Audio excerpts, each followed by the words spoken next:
Salam Bapak Ibu serta saudara-saudaraku yang kekasih dalam Tuhan. Sebelum kita mempelajari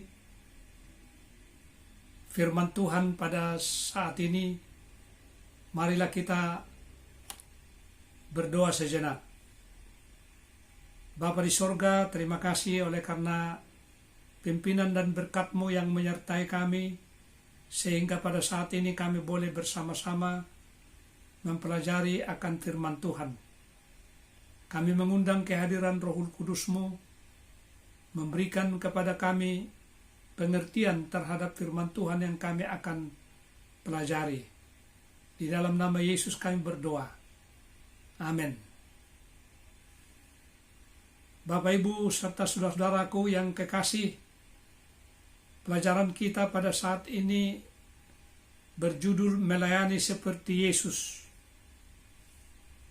Di dalam bahasa Inggris disebutkan ministering like Jesus. Ayat hafalan kita terdapat di dalam Matius pasal 9 ayat 36.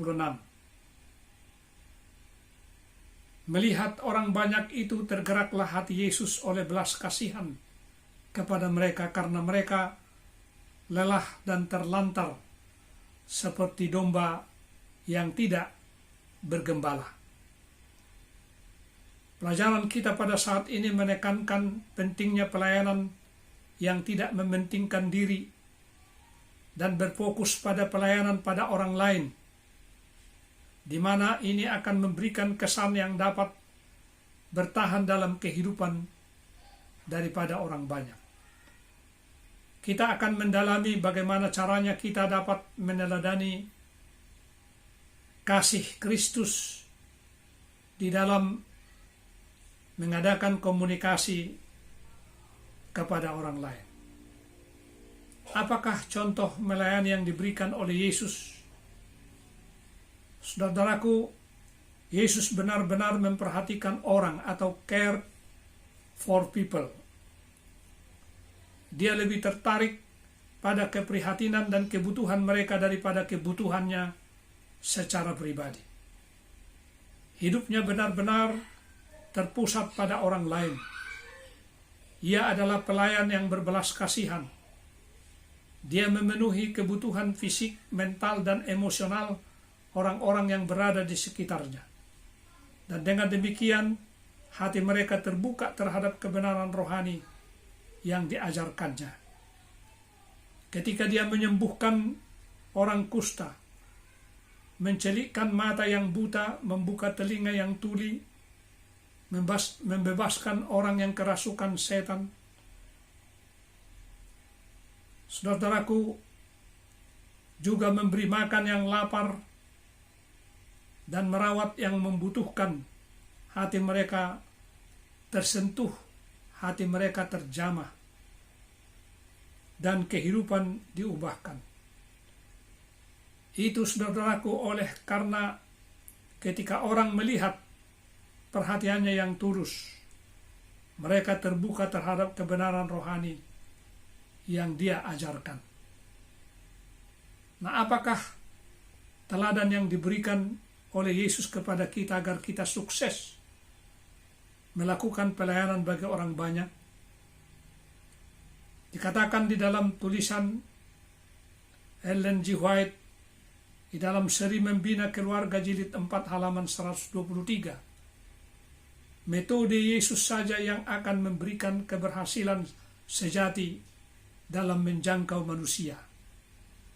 Al-Masih bergaul dengan manusia sebagai seorang yang menginginkan kebaikan mereka. Ia menunjukkan rasa simpatinya terhadap mereka, melayani kebutuhan mereka, dan memenangkan kepercayaan mereka. Lalu ia memanggil mereka, "Ikutlah aku." Saudaraku, selama ini kita mungkin berpikir bahwa umat Tuhan memerlukan banyak khotbah, yang perlu dipelajari banyak khotbah. Apakah yang dikatakan oleh pena inspirasi dalam hal ini? Mari kita perhatikan apa yang dinyatakan oleh seorang hamba Allah yang diilhami yaitu Ellen G. White di dalam bukunya The Ministry of Healing, halaman 143, paragraf 3 dan 4. Ada kebutuhan untuk mendekati orang banyak dengan usaha pribadi atau personal effort. Jika lebih sedikit waktu yang diberikan untuk berkhotbah dan lebih banyak waktu dihabiskan untuk pelayanan pribadi atau personal ministry, hasil yang lebih banyak, hasil yang lebih besar akan terlihat. Nah, jika kita semua melakukan itu, apa yang akan terjadi? Yang miskin harus dibebaskan dari kemiskinan, yang sakit harus dirawat, yang bersedih dan yang berduka dihibur, yang tidak tahu apa-apa bahkan diajar, yang tidak berpengalaman dinasehati. Kita harus menangis dengan orang yang menangis dan bersukacita dengan orang yang bersukacita. Disertai dengan kuasa persuasi, kuasa doa, kuasa kasih Allah. Pekerjaan ini tidak mungkin tanpa buah. Mari kita memasuki bahagian yang pertama dari pelajaran kita ini. Bagaimana sikap Yesus terhadap orang lain? Saudaraku, Yesus selalu mencari yang baik pada orang lain. Dia sangat perhatian terhadap orang lain, bahkan yang paling terhina sekalipun. Sehingga para pemimpin agama pada zamannya menuduh dia menerima orang berdosa dan makan bersama mereka. Saudara boleh lihat dalam Lukas pasal 15 ayat 2. Agama mereka, saudaraku, yaitu agama dari para ahli Taurat, orang-orang Farisi dan Saduki, sebagian besar terdiri dari menghindari segala sesuatu yang mereka anggap berdosa. Sebaliknya, saudaraku, Yesus tetap tidak tercemar oleh dosa, tetapi ia berhubungan dengan orang-orang berdosa di dunia ini. Jadi kalau begitu, apakah nasihatnya bagi kita? Mari kita baca dalam Matius pasal 5 ayat 13 sampai dengan ayat 14. Di sini dikatakan, kamu adalah garam dunia. Jika garam itu menjadi tawar, dengan apakah ia diasinkan? Tidak ada lagi gunanya selain dibuang dan diinjak orang. Kamu adalah terang dunia. Kota yang terletak di atas gunung tidak mungkin tersembunyi. Saudaraku, Yesus menggambarkan para pengikutnya sebagai garam dan terang dunia. Garam adalah salah satu sumber terpenting di dalam dunia kuno. Itu sangat berharga dan terkadang pasukan Romawi menggunakannya sebagai mata uang. Itu adalah sebuah simbol kekayaan besar atau a symbol of great wealth. Garam agar dapat digunakan, saudaraku, harus meresap, harus menembus sepenuhnya terhadap bahan yang ditambahkan kepada garam tersebut. Dengan cara yang sama, orang Kristen menurut Yesus harus ada di dunia, tetapi bukan dari dunia. Kekayaan sejati dunia adalah orang-orang Kristen yang memiliki tindakan kasih tanpa pamrih di dalam pelayanan mereka. Orang Kristen juga dianggap sebagai terang dunia. Saudaraku, kegelapan tidak pernah bisa mengalahkan terang. Terang selalu menembus kegelapan. Namun untuk tetap atau untuk selalu murni dan benar di dunia yang semakin jahat adalah merupakan sebuah tantangan. Jadi Yesus berdoa untuk kita agar kita selalu dilindungi. Itu dinyatakan di dalam Yohanes pasal 17 ayat 15 sampai dengan pasal 18 ayat 15. Para pengikut Yesus harus menembus kegelapan dunia ini di lingkungannya, di desanya, kampung, dan kota mereka. untuk meneranginya dengan apa? Dengan kemuliaan Allah. Nah, bagaimanakah perlakuan Yesus terhadap orang lain di dalam bagian kedua dari pelajaran kita ini? Salah satu hal yang membuat Yesus unik adalah kemampuannya untuk menampilkan yang terbaik dalam diri manusia. Injil Lukas, saudara-saudaraku, mencatat bahwa orang banyak heran akan kata-kata yang indah yang diucapkannya, sebagaimana tertulis dalam Lukas pasal 4 ayat 22. Pendekatannya kepada orang-orang melalui kata-kata yang ramah, menghilangkan perasaan amarah. Kita boleh baca dalam Matius pasal 8 ayat 5 sampai dengan ayat 10, ketika Yesus menyatakan kepada seorang komandan militer Romawi bahwa dia atau Yesus belum menemukan tingkatan iman yang seperti ini bahkan di Israel. Saudara-saudaraku, Yesus memiliki kemampuan untuk mengeluarkan yang terbaik dari manusia. Dia menyatakan dalam hal ini pujian untuk membuka hati bagi Injil. Saudara-saudaraku, carilah hal-hal baik pada orang-orang yang berada di sekitar Anda, dan beritahukan kepada mereka bahwa Anda menghargai mereka. Inilah juga yang telah dilakukan oleh Yesus, yang harus kita teladani. Saudaraku, bacalah Yesaya pasal 42 ayat 3, Kolose pasal 4 ayat 5 sampai dengan ayat 6, dan Efesus 4 ayat 15. Yesus selalu sangat lembut dan penuh kasih di dalam berhubungan dengan orang-orang berdosa yang paling buruk sekalipun. Dia menantang kita, saudara-saudaraku, yang pertama untuk menjadi bijak, menantang kita untuk memanfaatkan setiap kesempatan dengan baik, menggunakan ucapan yang menyenangkan dan menarik.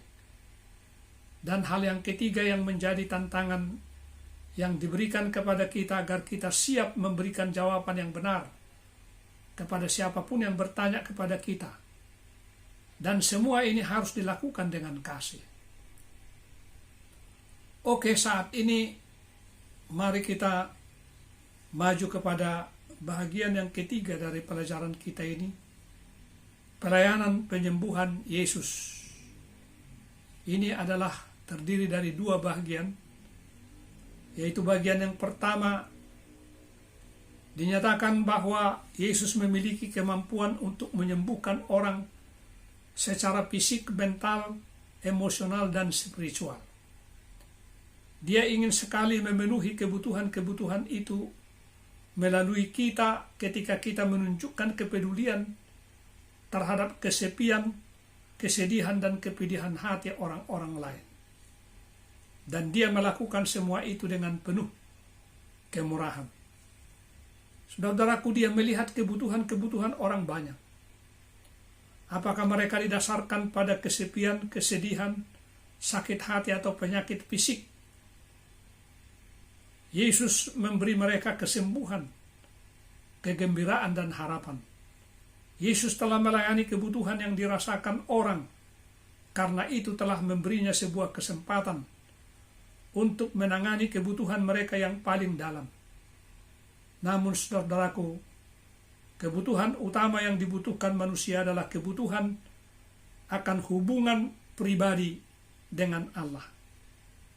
Dengan kata lain, rekonsiliasi dengan Allah di dunia yang hancur ini adalah merupakan kebutuhan utama kita. Saudaraku, selanjutnya kita boleh baca dalam Matius pasal 9 ayat 1 sampai dengan ayat 7, saudaraku. Di sana kita boleh dapati saat Yesus menyembuhkan seorang yang lumpuh, dia lebih dahulu mengampuni dosanya. Di sini Yesus menghubungkan penyembuhan fisik dengan memenuhi kebutuhan pokok untuk terlebih dahulu melakukan rekonsiliasi dengan Allah. Saudaraku, para pemimpin rohani di zaman Yesus percaya bahwa penyakit fisik adalah akibat langsung dari dosa orang itu. Dalam skala yang lebih besar, memang benar saudara-saudaraku bahwa dosa adalah penyebab penyakit dan kesakitan. Namun tidak benar bahwa setiap penyakit merupakan akibat langsung dari suatu dosa khusus dari orang tertentu, meskipun itulah yang diyakini oleh orang-orang pada saat atau pada masa itu. Saudaraku, ketika teman-temannya membawa pria yang lumpuh itu dan menurunkannya melalui atap di depan Yesus, Yesus berkata kepada orang itu, "Percayalah hai anakku, dosamu sudah diampuni." Hal ini saudaraku tertulis dalam Matius pasal 9 ayat 2. Selanjutnya saudaraku kita boleh lihat di dalam Markus pasal 5 ayat 25 sampai dengan ayat 34. Di sana kita dapati perempuan yang sudah 12 tahun menderita pendarahan. Perempuan ini telah mencoba untuk mendapatkan pertolongan dari setiap sumber, atau dengan kata lain dia telah berulang-ulang diobati oleh berbagai tabib atau dokter, namun tidak ada faedahnya, malah semakin bertambah parah tanpa ada perbaikan apapun. Lalu dia mendengarkan kabar tentang Yesus. Ellen White memberitahu kita bahwa dia pikir dia hanya akan datang kepada Yesus, menyampaikan kasusnya, dan dia akan menyembuhkannya. Saudaraku, dia tidak tahu berapa banyak orang yang mencoba mengeremuni Yesus. Ketika dia menyadari kerumunan ada di sana, dia berpikir, asal kujamah saja jubahnya, aku akan sembuh. Perempuan itu pun, saudaraku, telah melakukannya, dan dia ternyata disembuhkan, saudara. Tetapi Yesus tidak membiarkan kesempatan itu berlalu tanpa memberikan pujian atau tanpa memuji imannya dan memberi semangat secara rohani kepada perempuan itu. Hal ini boleh kita pelajari di dalam buku Spirit of Prophecy jilid 2 halaman 319. Saudaraku, bagi Kristus penyembuhan fisik tanpa penyembuhan rohani tidaklah lengkap. Kita perlu mengingat bahwa setiap orang yang disembuhkan oleh Yesus secara fisik pada akhirnya tentu akan mati juga. Namun tujuan Yesus bagi mereka bukan hanya agar mereka menjadi orang-orang berdosa yang lebih sehat. Yesus ingin agar mereka menerima anugerah kehidupan yang kekal. Dan itu adalah tujuan akhirnya bagi setiap pasien.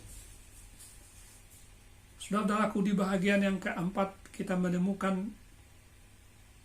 judul yang diberikan kepada kita, pelayanan penyembuhan Yesus, bahagian yang kedua ini. Sebuah pertanyaan, apakah yang kita sebagai orang Kristen lakukan untuk berbagi kehidupan kekal, sharing kehidupan kekal dengan orang-orang yang ada di sekitar kita?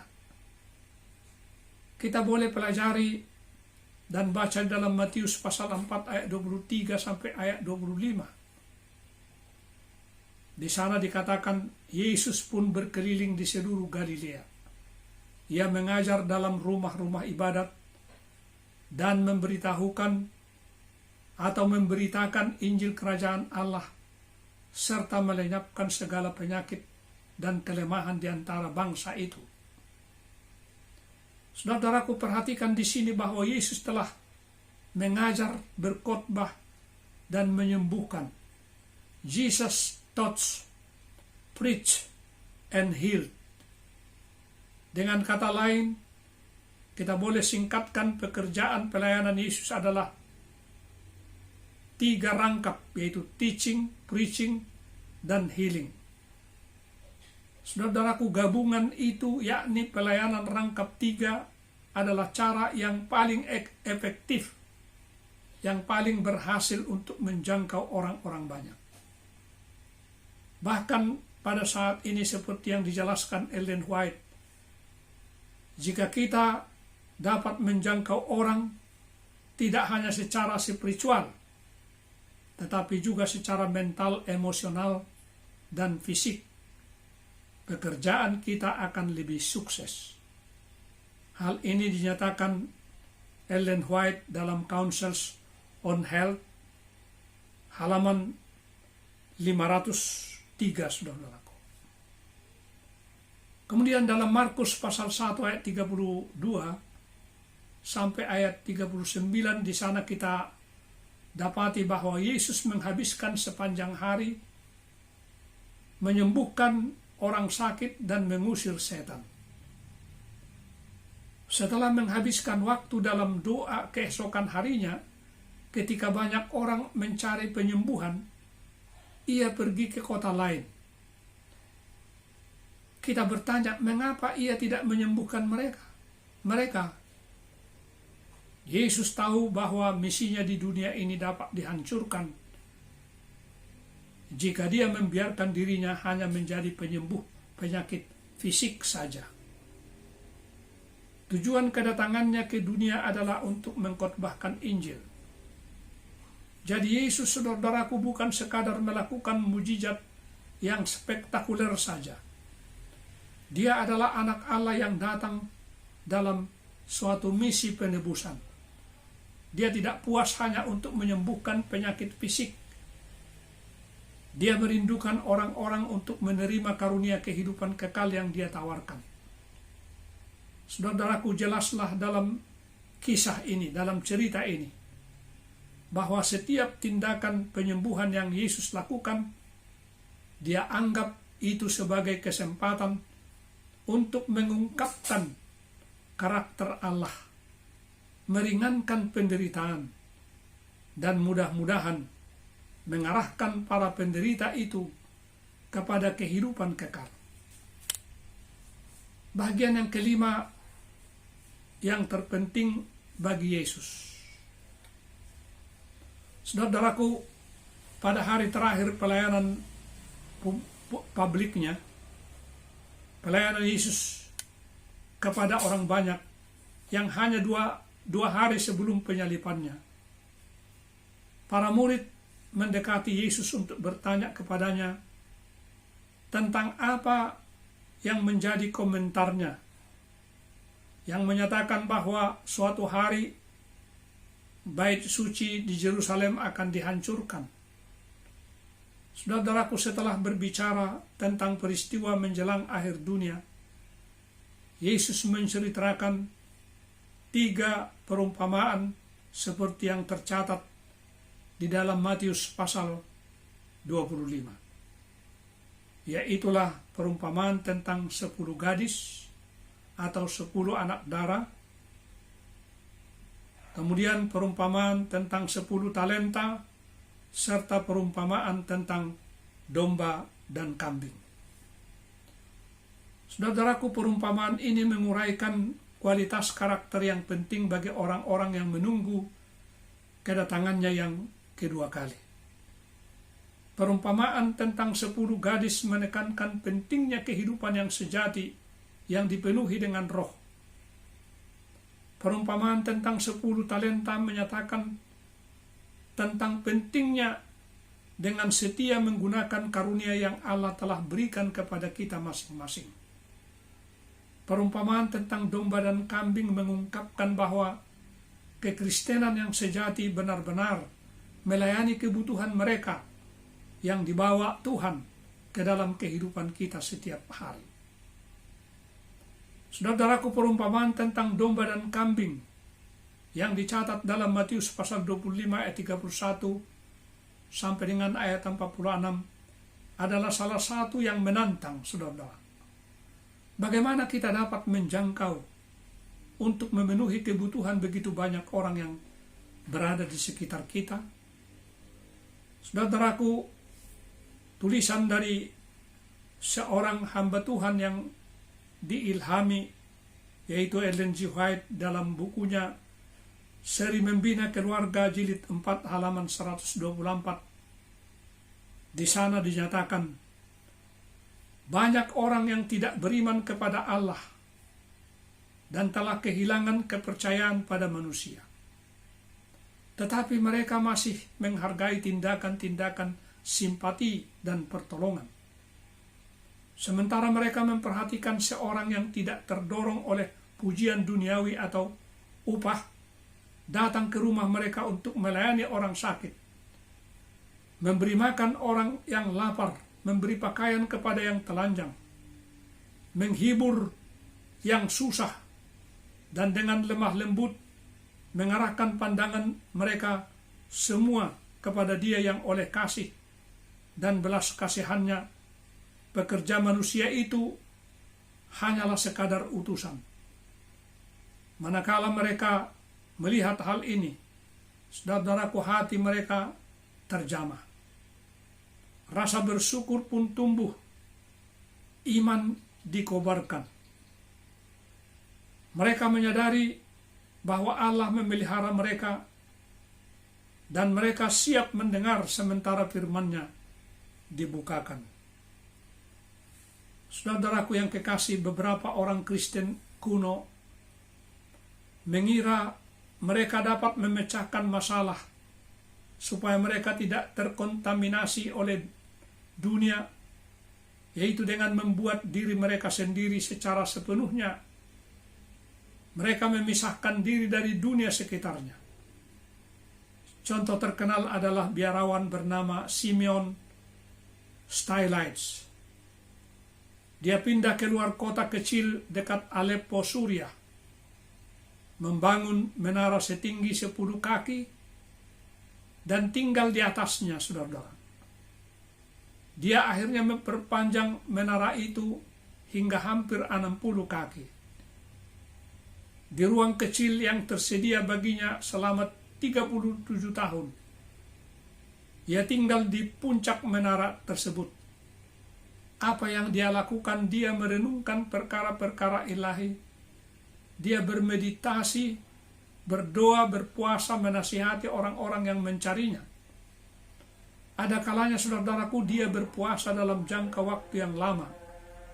Orang mengira dia gila, tetapi situasinya begitu luar biasa, sehingga orang-orang mencarinya dengan asumsi dia pasti orang suci, namun akhirnya ia pun meninggal. Saudaraku, Alkitab memanggil masing-masing kita untuk berdoa, meditasi firman Allah, dan memisahkan diri dari kejahatan.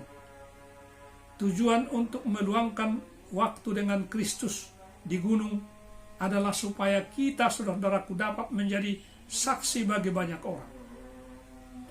Berbeda dengan pengalaman Simeon Stylites ini, Yesus, saudaraku, berdoa dalam doa yang sangat terkenal yang dicatat dalam Yohanes pasal 17 ayat 15. Aku tidak meminta supaya engkau mengambil mereka dari dunia, tetapi supaya engkau melindungi mereka daripada yang jahat.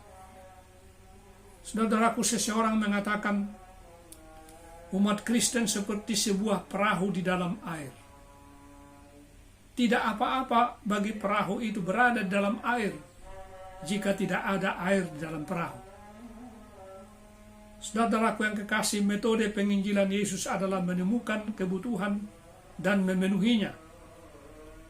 Pelayanan rangkap 3 yang dilakukannya, yaitu berkhotbah, mengajar, dan menyembuhkan, telah mengubah hidup manusia.